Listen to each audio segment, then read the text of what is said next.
आज कल्याणपूरमध्ये बघाल तर वारंवार आम्ही तक्रार करत आहे की खूप ठिकाणी कचरा पडलेला दिसतो. मुख्य रस्त्यावर कचरा पडलेला असतो.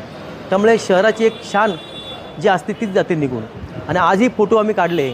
आज आम्हाला समजलं की कुठली सुमित कंपनी आहे जी चेन्नई पॅटर्न आहे, त्या कंपनीला काम देण्यात आलेलं आहे. तर आम्हाला आनंदच आहे की अशी एक मोठी कंपनी आमच्या कल्याण शहरामध्ये आलेली आहे आणि ती कल्याण शहराचं सौंदर्य त्यामध्ये वाढवणार आहे आणि कचरा तुम्हाला कुठे भेटणार नाही. पण आज मी स्वतः बघितलं की गेले 2 दिवस झाले कचरा उचलला गेलाच नाही आहे. म्हणून माहिती काढली असता तर काही त्यांचं आरंभी कंपनी आणि काही यांचं काही कामगार लोक आले नाही असं मला समजलं. म्हणून आज तशीच परिस्थिती आहे.